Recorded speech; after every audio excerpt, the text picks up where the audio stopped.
Hello everyone, and welcome back to the Evian Base. It's been a while since we last did an episode, so to speak, but today I thought we may as well start cracking on with plans. Now, as if you remember, in the last episode, we managed to get the core of the Evian Base onto Eve. If I can just zoom out here into the tracking station, out of the tracking station even, and then we zoom in on the Evian Base, you can see we landed, I'd say, about 20 or so degrees south of the equator on Eve, and we're currently being covered by very thick cloud. However, that looks like it's going to be clearing soon, so we get into this sort of, I don't know, clearer areas, because you can kind of make out the coastline along the ridge there. I don't know if you'll be able to see that in the recording, but that's not going to matter so much at the moment.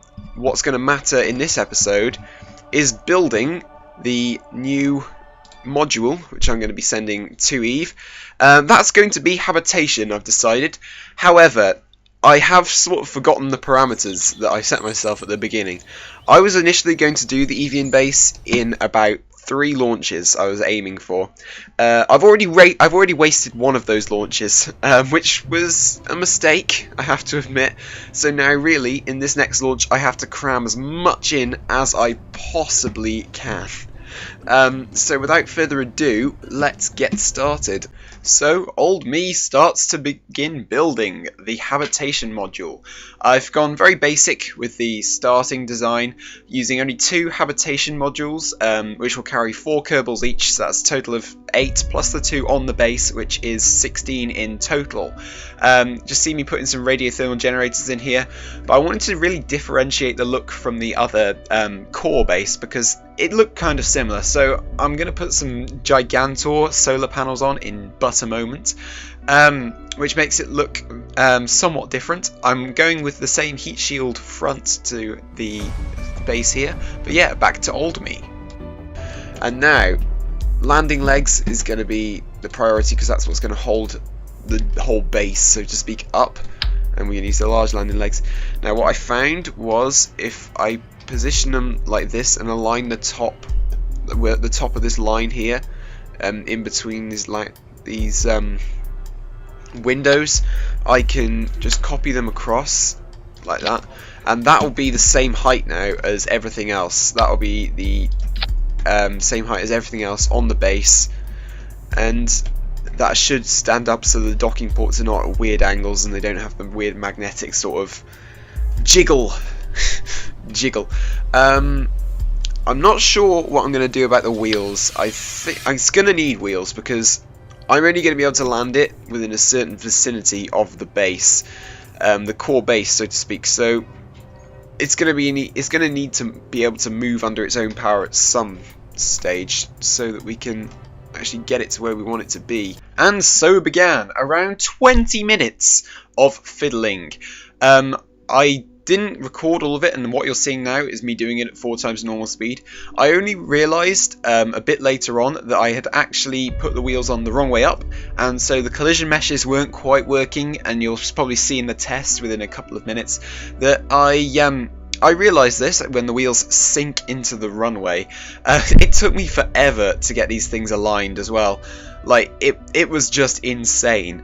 It's important though to have wheels, because though I can land this thing in the relative vicinity of the Evian Base, the core at least, I'm not going to be able to get it bang on. There's absolutely no way, especially with my rendezvous skills. If any of you watch the live stream, you're probably aware that my rendezvous skills suck, and so it's important that I have wheels so I can drive it to the place that I want it to be. But yeah, it looks like we're coming up here. We're saving this first sub-assembly. This is obviously the wrong sub-assembly, but we're going to get on for the first test. I'm just adding on some parachutes now, just to make sure that we have parachutes, and back to old me. Excellent, that looks pretty cool. We're not quite finished yet, obviously. We are going to add a couple more docking ports. Are we going to add docking ports? Are we going to do that? Yeah. Should I add a large one? That's the thing. Should we add a big one so we can attach bigger things? I don't know. Let's look at our centre of mass. It is tilted slightly towards this way, so we do need to balance out the centre of mass somewhat so it's roughly centre. I mean, that's a bit too far towards this side if you ask me. So maybe having this might not be such a bad idea after all, bearing in mind it is quite heavy, look.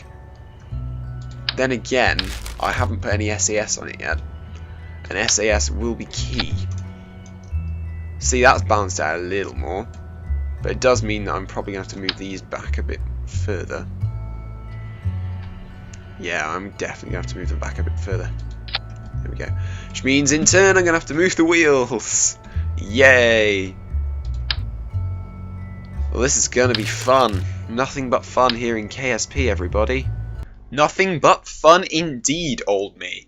And so, old me begins to align the wheels correctly and to decide what was going to go on the back of the Evian Base, because I was rather undecided, because the fairing actually attaches to the bottom, and if I put a docking port there, that would then therefore make it unstable. So I instead settled for a large battery pack, just sorting out the centre of mass, and then it's time for the fateful first test. Once I've saved this as a sub-assembly, of course. But yeah, back to old me.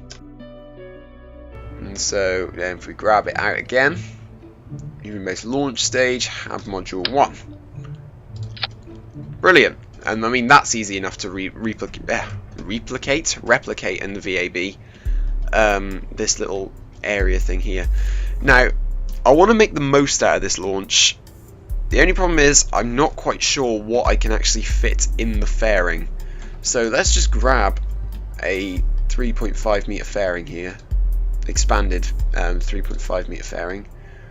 Where are you? You're here. So let's just pop that on there. Is that on correctly? That's on correctly. Wow, so I actually don't have much room left to put something. However, I can put something underneath and above, but that'll be something to do in the VAB, and I'll have to put it on decouplers as well, which it could impede, I don't know what you call it, it could impede maneuverability, I think is the word. Yes, maneuverability. And so, yeah, that's pretty much, this is the finished thing then. I'm now going to take it out for a test drive. Let's go. Now, the important thing to remember here is that we need it to be able to drive, and we need it to be able to, I don't know, more sense of, we need it to be able to stand up and be able to be on, that is very low ground clearance, so much so that I don't think it's going to drive. Yeah, we're not moving anywhere. Right, okay, so that is a problem. A problem it was indeed. So much so that I spent the next 5 minutes in game, sped up of course to 4 times normal speed, to try and fix these pesky wheels. I did try a different type of wheels, but I thought they just look wrong. They look wrong in every single sense of the word. So I kept with the big chunky monkey wheels, as I like to call them, and with a lot of fiddling and faffing, I think it's fair to be said, we got them lined up, and this time we performed the test correctly. We had to update the sub-assembly. Obviously, I took forever trying to overwrite the last save file, but yeah, coming up on the next test now. So without further ado, it's back to old me. I hope this works. Otherwise, my whole plan is pretty screwed. And trust me, if there's one thing you don't want to get screwed, it's your plan. Okay, so we seem to be balancing pretty well on the runway. Yep, there we go, we're taking the strain. Now let's see if we can drive without flopping about like a so-called wet noodle. And that's slightly tilted. But we seem to be driving pretty well. Let's look at our electric charge. Our electric charge is holding steady, which is good. We are driving pretty well. We're getting some pretty good speed up as well. I'm pleasantly surprised by this. 21 meters, 22 meters a second, and climbing. This thing is a speed demon. Let's see how it handles. Oh, not good. Right. Note to self, don't go at speed. And apparently we're still travelling at 19.9 meters a second, but don't try to turn at speed. That is a good idea. So, without further ado, I think that this is ready. I mean, yeah, sure, we had that sort of minor disaster then, but it's all part of the testing process, I think. I think that's pretty much ready. So what we need to do now is go to the VAB and put it in its fairing, along with anything else that we might want to take. And so that's exactly what I aimed to do. I got the probe body ready, and then I was ready to sort out the fairing. Now this means that the center of mass is probably going to be slightly off because of these wheels, which means we need to have something on the bottom really. Actually, hold on, let's look at the center of mass. That's not too bad actually. If anything, it's shifted more towards this side, or is that just the angle I'm looking at? Yeah, it's definitely shifted more to the top. So, if anything, we need to attach something maybe on the bottom, only something light, but what is light? Other than a thing that bounces off our retinas in our eyes and shows us the world around us that is emitted from stars and other light sources. Weird moment. Okay, so we need to grab the fairing. I'm looking at completely the wrong tab. We need to grab the 3.5 meter fairing to see what we've got to work with. So here we go, the expanded fairing base. Put that on. That on right? That's on right. So if we look, we have enough room. We can keep that in there. This is quite squat actually. This thing is quite small. It means we're going to have a smaller fairing. Now if you look, the furthest that we can go up with our fairing is actually right up here. So if I put like 3 on here, we could fit 3 of these in a line together really. The thing is though, I would do that, but we don't need 3. We only need 1 of these. What we need, I don't know what else we need, to be fair. I think a small science module may be in order. However, I don't quite know how to implement that, and I think that once we get these in, I'm not too sure how to implement it, to be fair. I want to bring some other stuff along for the ride. I'm not quite sure what, though. I'm really not sure. I am torn on this. This is such a decision. I don't know what to do. What else? Let's look through. Let's look through this area. We don't want VTOL.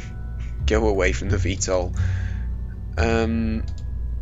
What do we need? What do we need? We need to...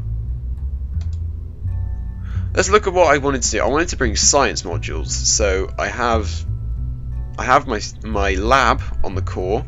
I needed habitation. I have 2 habitation modules on the core. I also have this habitation module, which I am sending. What else did I need? I needed small science bays. However, I don't really know how I can attach them. Unless I do this. And I grab like a docking port here. And stick them together. Yes! That is a brilliant idea, and I don't know why I didn't think of it sooner. What we're going to do is we're going to grab some science modules, some materials bays, put say 2 on top of each other like that, and we're going to put a transmission place on it. So we'll put it say here. We want it slightly offset because again these things don't have any physics to them. We'll then put another docking port on the top. Yeah, the top of it. I'm also going to put an atmospherics package on there. We're going to put another docking port then on the top. Wherever the docking ports might be, because I'm in completely the wrong tab here. So we'll grab this and we will not click out of my window and we will pop this on top. Then what we'll do is once this has landed, that does give it a very offset center of mass though. Oh, these things are light, they'll be fine. Let's just check the weight. 0.2, so that's 0.4. Oh, screw it. So yeah, that's basically going to be what happens. We'll land this, we'll then drive it to near where we need it to be, at which point we will move this into position, we'll move it onto the docking port we want to put it on, and then we will undock this, and then we will dock this back on the front. That sounds more complicated than it actually is, but I do need struts. This should be fun. This should be very fun indeed. So let's grab 3. I think 3 will be overkill, to be fair, but just put them on like that just to be sure it's stable. That means we can now bring this fairing down. I think we could even bring it down to like here. Maybe even... no, not there. Okay, let's bring it down to there. Like so. We only need 1 fairing wall this time, which probably is a waste of a launch, to be fair, but who knows? Maybe stuff will go wrong and I'll end up needing that fuel to compensate. So yeah, let's just put the fairing on here. And like that. And there we go. That will be the finished nose cone of the Evian Base habitation module, of which I am yet to name. I do not know what I'm going to call it yet. In fact, guys, in the comment section down below, tell me what you want this habitation module to be named, and I will name it for the next episode. I am for now going to call it the HAB module, so Evian Base HAB module. And it's all in capitals because I am an idiot. And so yeah, that pretty much rounds off this episode. However, there is one more thing we need to do before it ends, which I will show you in but a moment. Just so you know, all that was left to do was to strap the launch stage to it. The reason it looks weird is because I recently reinstalled KW Rocketry and something went wrong. I will try and get that fixed for the next episode, but no promises. And so yeah, this is the completed launch vehicle. Back to old me for this final job. Right. There's one last job we need to do, and for that we need to go to the astronaut complex. Now, only the most elite Kerbals are going to be going to the Evian base. We need our best crew there. So, people like Warwick, for example, they're not going... You are not going to the Evian base. Look at your stupidity, man. Whereas people such as Harster, you might be going, but you do have quite a high stupidity rating. People like maybe Dunbold, because he has no stupidity. However, he does have quite a low courage. Nedbus, he looks like a good candidate.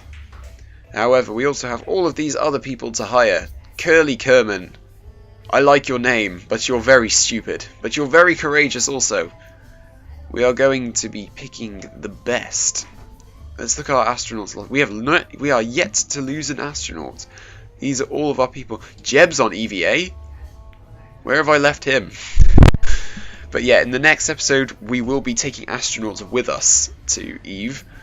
So I'm taking the opportunity now to hire some, because the ones I have at the moment aren't exactly the best. So I think Curly Kerman is worth it. Genblin, I don't think so. Rickat, I think, is kind of a risky investment here. Kefri, yeah, screw it. Kefri Kerman, you're on. Shipdos, I think, as well. And I think that's it. I think I should be able to choose from there. So sorry all you guys. These are the astronauts I have to choose from. And I will, in fact, that's another thing I want you guys to leave in the comments below. Here are the list of people that I want. I'm going to scroll down. You can pause whenever you want to see it. So these are all the people we have. Werrick, Burden, Desbin, Sonsby, Albie, Sherglas, Sidrod, John Bart, Rodhat, Jeffwell? Is that right? I don't know. I'm butchering his name. Anvis, Melmy, Harster, Dory. I think he's a good one. Road Moan, Dursel, Ancus, Lodmal, Dunbald, Calblus, Gregwise, Alton, Tondrin, Nedbus, Curly, Kenfrey, Shirpdos, and that is it. All of them are your astronauts to choose from. I want you to choose I think 8? Yes, 8 astronauts out of those many astronauts to go on the next mission. But aside from that, guys, that is pretty much it for this episode of the Evian Base. Like I said, this is probably shorter than usual, but there will be a launch next episode, which means it will be a longer episode. Also, remember to leave the 8 astronauts you want in the comments down below, and also leave the name that you want to have the habitation module called. I will pick the first comment that is given. And yeah, that's pretty much it, guys. I hope you did enjoy this episode. If you did, remember to leave a like if you did. Also, do the good thing and subscribe, because it really does help us out. Also, go follow us on Twitter and Facebook and Instagram. The links are on our channel banner on our page. And also go follow our Twitch, which is in the description as well. So thanks for watching, guys, and I will see you in the next episode. This is Brad signing off.